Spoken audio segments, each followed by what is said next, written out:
तो 22 अप्रैल को जिस तरीके से पहलगाम में आतंकी हमला हुआ था, उसका बदला 6 और 7 मई की रात भारतीय सेना ने ले लिया है। इसी के साथ मीडिया को ब्रीफिंग भी कर दी है। मैं इस वक्त सुप्रीम कोर्ट के परिसर में मौजूद हूं। मेरे साथ सुप्रीम कोर्ट के अधिवक्ता अश्वनी उपाध्याय मौजूद हैं और अक्सर सर हम इस पर चर्चा कर रहे थे। 22 अप्रैल से लेकर अब तक हमने 2-3 पॉडकास्ट किए जिसमें हमने इस पर चर्चा की। अब ये जो रिएक्शन हुआ है भारतीय सेना की तरफ से या जो जवाब दिया गया है, इस पर आपकी राय? देखिए, आज जिन बहन बेटियों का सुहाग उजड़ा था, केवल वही नहीं खुश हैं बल्कि पूरा भारत खुश है। पूरा भारत गुस्से में था जिस तरीके से वहाँ पे धर्म पूछ के मारा गया था, जिस तरीके से वहाँ पे ये चेक करके मारा गया था कि खतना हुआ है कि नहीं हुआ है। नर्किस्तान को आज पूरी तरीके से नर्क बना दिया गया है। नर्किस्तान में हाहाकार मचा हुआ है। नर्किस्तान के केवल आतंकवादी नहीं बल्कि उनके समर्थक भी रो रहे हैं। अब समय आ गया है कि जिस तरीके से सेना ने नर्किस्तान के आतंकवादियों को मारा है, उसी तरीके से सरकार भी भारत में रहने वाले नर्किस्तान के समर्थकों पर भी सर्जिकल स्ट्राइक करे। भारत में बड़े पैमाने पे जो लफ्ज़ जिहाद होता है वो अलगाववादियों के इशारे पे ही होता है। उनके आका भी वहीं नर्किस्तान में बैठे हुए हैं। मैं बार बार पाकिस्तान इसलिए नहीं कह रहा हूँ कि मैं पाकिस्तान को नर्क का स्थान मानता हूँ और वो नर्क का स्थान है, इसलिए उसको नर्किस्तान कह रहा हूँ। भारत में जो बड़े पैमाने पे यहाँ पे नर्किस्तान के समर्थक नेता, अभिनेता, लेखक, बुद्धिजीवी, पत्रकार, कलमकार, यूट्यूबर बैठे हैं, उनके ऊपर भी सरकार को सर्जिकल स्ट्राइक करना चाहिए। हिंदुस्तान में बैठे हुए जो यहाँ पे ख़वातीनें बैठी हुई हैं, जिनके शौहर नर्किस्तान में बैठे हुए हैं और वो यहाँ पे बैठ के बच्चे पैदा कर रही हैं, दादी बन रही हैं, अम्मा बन रही हैं, नानी बन रही हैं, मुझे लग रहा है उनके ऊपर भी सर्जिकल स्ट्राइक की ज़रूरत है। हमारी 5 लाख बहन बेटियां हर साल गायब हो रही हैं, इसकी भी गंभीरता के साथ जांच करके इनके ऊपर भी सर्जिकल स्ट्राइक करने की ज़रूरत है।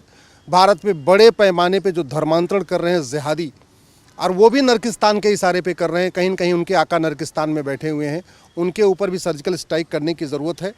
क्योंकि एक बात मैं बता दूं कि मदरसा अफ़गानिस्तान का हो या नर्किस्तान का हो या बांग्लादेश का हो या बाहर हिंदुस्तान का हो, मदरसे का सिलेबस और एक समान होता है। तो आज अगर हाफिज़ सईद के मदरसे पे हमला हुआ है या और जो दूसरे आतंकवादी संगठन उनके मदरसे पे हमला हुआ है, तो चलो वहाँ तो हमला हो गया, लेकिन भारत में, पूरी दुनिया में सबसे ज़्यादा मदरसे इस समय भारत में चल रहे हैं। इतने इंडोनेशिया और मलेशिया में भी नहीं है, इतने मदरसे तो अरब में भी नहीं है जितने भारत में खुल गए हैं। तो कहीं ना कहीं सरकार को, क्योंकि वो बार बार कहते हैं कितने अफजल मारोगे, हर घर से अफजल निकलेगा, वो इसीलिए कहते हैं क्योंकि उनको पता है कि मदरसे से अफजल निकलता रहेगा।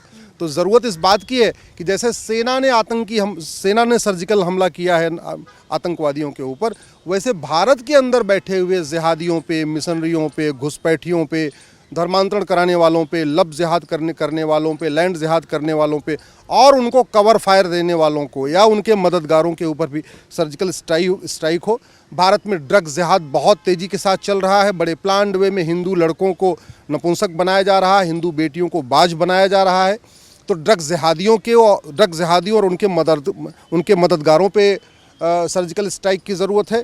इसी तरीके से जो यहाँ पे गुलामी की निशानियाँ चल रही हैं, कहीं ना कहीं उनको मिटाने की ज़रूरत है, गुलामी के नाम मिटाने की ज़रूरत है।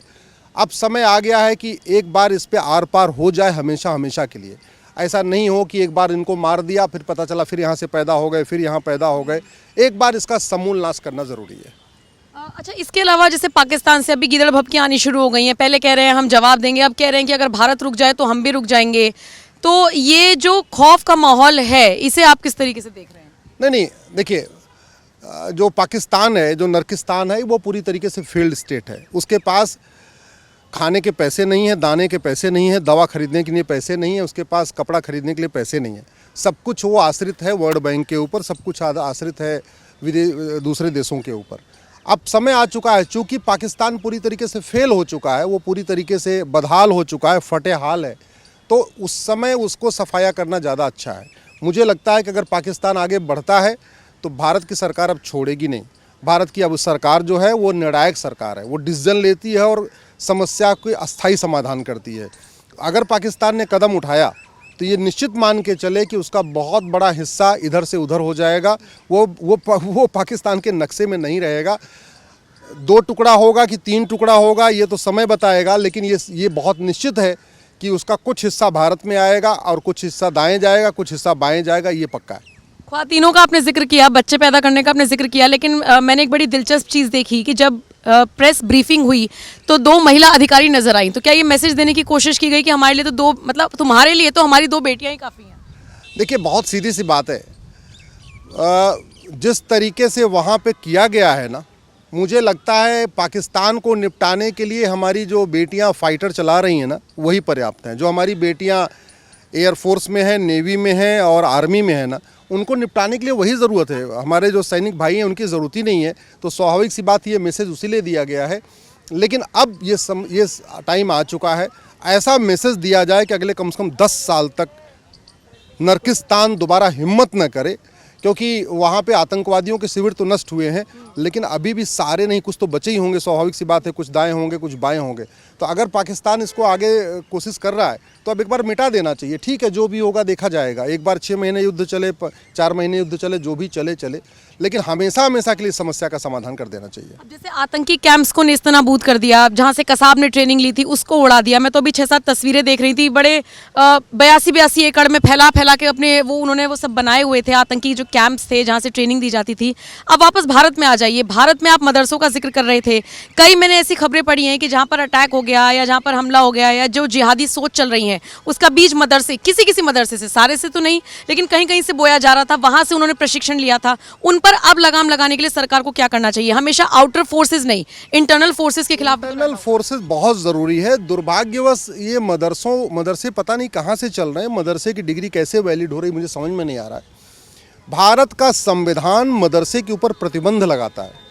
पता नहीं कैसे लोग भारत के कॉन्स्टिट्यूशन को पढ़ रहे हैं।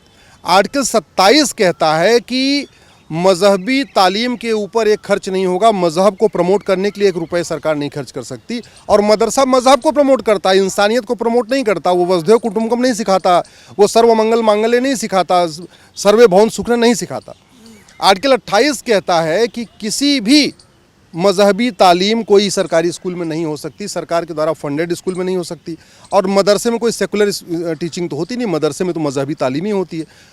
आर्टिकल 30 कहता है कि यहाँ पे लोगों को सबको एजुकेशन इंस्टीट्यूशन खोलने का अधिकार है। दुर्भाग्यवश इसके पहले जो प्रिवी काउंसिल के जज थे, सुप्रीम कोर्ट के पहले भारत में प्रिवी काउंसिल होती थी। प्रिवी काउंसिल के जजों को धर्म और मजहब का डिफरेंस ही नहीं पता था। प्रिवी काउंसिल के जजों को धर्म और रिलीजन का डिफरेंस ही नहीं पता। इसलिए मैंने एक PIL फाइल किया कि सबसे पहले धर्म और रिलीजन को डिफाइन किया जाए, हेट स्पीच को डिफाइन किया जाए, माइनॉरिटी को डिफाइन किया जाए और संविधान को इस तरीके से ठीक से पढ़ा जाए। क्योंकि आर्टिकल 30 कहता है एजुकेशन इंस्टीट्यूशन खोलने का अधिकार है, यानी engineering college, medical college, law college, BEd college, 10वीं का स्कूल, 12वीं का स्कूल, ये खोलने का अधिकार है। ये मदरसा खोलने का बिल्कुल अधिकार नहीं है। मदरसा स्कूल नहीं है, मदरसा दीनी तालीम सेंटर है। मदरसा मानवता को प्रमोट नहीं करता। मदरसा केवल और केवल पाक नापाक की सोच को प्रमोट करता है। मदरसा केवल हराम हलाल की सोच को प्रमोट करता है। लेकिन मुसलमान नहीं मानते इस बात को सर। वो कहते हैं कि अगर मैं ही किसी से बात करूं, कहेंगे सबूत दे दो, हमें तो वहाँ दीनी तालीम दी जा रही है। नहीं, दीनी तालीम अपने घर में देते रहो ना। भारत तो चलेगा संविधान से, और संविधान में बहुत साफ साफ है। मैं इस समय माननीय सुप्रीम कोर्ट के सामने खड़ा हुआ हूँ। आपके पीछे देखिए, ये जो गुंबद दिख रहा है, माननीय चीफ जस्टिस ऑफ इंडिया इसी के नीचे बैठते हैं। तो मैं तो कह रहा हूँ, संविधान को एक बार आप इस तरीके से पढ़िए जिससे भारत का भला हो। संविधान को ऐसे मत पढ़िए कि भारत बर्बादी की तरफ चला जाए। दुनिया में जहाँ पे भी मदरसे हैं वहाँ अराजकता फैली है। लोग ये बार बार झूठ बोलते रहते हैं कि एक मछली पूरे तालाब को गंदा कर सकती है। आज तक कोई एक मछली कभी तालाब को गंदा नहीं कर पाई है, लेकिन एक मदरसा एक देश को बर्बाद कर सकता है। ये कड़वी सच्चाई है। जहाँ मदरसा है वहाँ अशांति है, जहाँ मदरसा है वहाँ अराजकता है, जहाँ मदरसा है वहाँ पे यूनिटी और नेशनल इंटीग्रेशन संभव नहीं है। मदरसा भारत की संस्कृति के खिलाफ सिखाता है। मदरसों में तो कहा जाता है भारत के त्यौहार मानना हराम है, भारत की वेशभूषा हराम है, भारत की लोगों से सबसे मिलजुल के रहना हराम है, उनके त्योहारों में शरीक होना हराम है। ऐसी जहाँ टीचिंग हो रही तो वहाँ नफरत होगी। इसलिए मेरा मानना है। और वैसे भी आप देख लीजिए, चाहे ये जितने भी आतंकवादी संगठन हैं, वो जिसको ट्रेनिंग सेंटर आप कह रही हैं, इनफैक्ट उनका मदरसा है। उसी मदरसे में ही आतंकवादी ट्रेनिंग होती है। और भारत के मदरसों में कई बार तलवार मिल चुकी है, भारत के मदरसों में कई बार घुसपैठिए मिले हैं, भारत के मदरसों में कई बार अलगाववादियों को संरक्षण दिया गया है। तो भारत के और दुर्भाग्य देखिए कि 2012 में सरकार ने, मनमोहन सिंह की सरकार ने, कांग्रेस की सरकार ने मदरसों को राइट टू एजुकेशन के दायरे से बाहर निकाल दिया। पहले राइट टू एजुकेशन के एक्ट के अंतर्गत मदरसा था, तो कम से कम सरकारी अधिकारियों को ये सहूलियत थी, उनके पास अधिकार था कि जाके मदरसों की ऑडिट कर लें, मदरसों में कौन पढ़ा रहा है वो देखें, मदरसों में कौन सी किताब पढ़ाई जा रही है वो देखें, मदरसों की फंडिंग कैसे हो रही है वो देखें, पढ़ने वाला कौन, पढ़ाने वाला कौन, ये उनके पास अधिकार था। 2012 में जमीयत उलमा हिंद और पर्सनल लॉ बोर्ड के कहने पे कांग्रेस की सरकार अमेंडमेंट लेके आई, राइट टू एजुकेशन के दायरे से मदरसों को बाहर निकाल दिया। तो अब मदरसे पूरी तरीके से यहाँ पे बेलगाम हो चुके हैं, उनके ऊपर कोई कंट्रोल नहीं है। क्या पढ़ाया जा रहा है किसी को नहीं पता, किसी को नहीं पता कहाँ से फंडिंग आ रही है, कौन पढ़ रहा है, कौन पढ़ा रहा है, कौन सी किताब पढ़ाई जा रही है, कुछ नहीं सरकार को पता। इसलिए मैं कहता हूँ मदरसों के ऊपर कंप्लीट बैन होना चाहिए। कम से कम 16 साल तक सबके लिए समान शिक्षा लागू होनी चाहिए अगर भारत को बचाना है। 16 ही साल क्यों कहा आपने? मैं 16 क्योंकि 16 साल में बच्चा मेच्योर हो जाता है, एक पर्याप्त हो जाता है। 16 एक बच्चे के लिए 16 साल हाँ माना जाता है कि 16 साल में बच्चा 10वीं कर लेगा। 6 साल में बच्चा 1 में होता है, 16 साल में उसका 10वीं हो जाएगा। और 16 साल में अपना उसका बुद्धि विवेक इतना जागृत हो जाता है कि उसको बहलाना फुसलाना मुश्किल हो जाएगा। ये जो बचपन से मदरसे में पढ़ा रहे हैं, इसकी वजह से उनको ब्रेन वॉश करना आसान होता है। वो कहते नहीं चिकनी मिट्टी है, वो कच्ची मिट्टी है, उसको अपने ढालना आसान है। अगर वो 10वीं तक कॉमन एजुकेशन सिस्टम ले लेगा फिर उसको ढालना मुश्किल हो जाएगा। इसलिए इसको ज़रूरत है। तो सरकार को चाहिए कि सरकार तत्काल लफ्ज़ जिहाद के खिलाफ संसद में कठोर कानून बनाए, लैंड जिहाद के खिलाफ संसद में कठोर कानून बनाए। मैं लैंड जिहाद इसलिए कह रहा हूँ कि मज़ार, दरगाह और पक्का कब्रिस्तान ये इस्लाम में हराम है। अरब, दुबई, कुवैत, बहरीन में एक भी मज़ार नहीं, एक भी दरगाह नहीं, एक भी पक्का कब्रिस्तान नहीं। भारत में हर किलोमीटर के ऊपर मज़ार दरगाहें बनती जा रही हैं। तो जो चीज़ नापाक है, जो चीज़ हराम है, वो उसको मज़हब के नाम पे भारत में बनाया जा रहा है। इसका मतलब सोच कुछ अलग है, प्लानिंग कुछ अलग है। और आज की डेट में दुनिया में सबसे ज़्यादा मज़ार और दरगाह भारत में है। दुनिया में सबसे ज़्यादा बहन बेटियों की किडनैपिंग भारत में हो रही है। दुनिया में सबसे ज़्यादा लव जिहाद भारत में हो रहा है। दुनिया में सबसे ज़्यादा लैंड जिहाद भारत में हो रहा है। दुनिया में सबसे ज़्यादा ड्रग जिहाद भारत में हो रहा है। दुनिया में सबसे ज़्यादा घुसपैठ जिहाद भारत में हो रहा है। दुनिया में सबसे ज़्यादा धर्मांतरण जिहाद भारत में हो रहा है। और दुनिया में सबसे ज़्यादा बच्चे भी भारत में पैदा हो रहे हैं। चीन जिसका क्षेत्रफल हमसे 3 गुना ज़्यादा है, वहाँ 45,000 बच्चे पर डे पैदा हो रहे हैं। और भारत, हमारा क्षेत्रफल 1/3 है चीन का, यहाँ 90,000 बच्चे पर डे पैदा हो रहे हैं। तो जनसंख्या जो विस्फोट हो रहा है, ये जनसंख्या जिहाद पे भी सरकार को सर्जिकल स्ट्राइक करना पड़ेगा। इसलिए मैं तो धन्यवाद दूंगा सरकार को, सेना को, माननीय प्रधानमंत्री जी को कि सेना ने अपना काम कर दिया है। अब समय आ चुका है कि संसद का विशेष सत्र बुलाया जाए और भारत के अंदर जो जिहादी मानसिकता है, जो पाकिस्तान के समर्थक हैं, चाहे वो घुसपैठिया है या लव जिहाद करने वाला है या धर्मांतरण कराने वाला है या फंडिंग करने वाला है या उनके डॉक्यूमेंट बनाने वाले, इनके ऊपर सर्जिकल स्ट्राइक करने के लिए कठोर कानून बनाया जाए। ये मैं सरकार से मांग करता हूँ। यानी कि बाहर जो एक्शन लिया गया है वो तो लिया गया है, लेकिन अब बारी है कि अंदर की जो जिहादी मानसिकता है उसको भी खत्म करने के लिए सरकार कोई ना कोई एक्शन जरूर ले। शुक्रिया सर मेरे साथ बात करने के लिए, वक्त देने के लिए। बाकी आप इस खबर पर, इस चर्चा पर, इन बातों पर क्या राय रखते हैं? आप अपनी सहमति देते हैं तो कमेंट सेक्शन में अपनी राय हमें जरूर दीजिएगा। नमस्कार।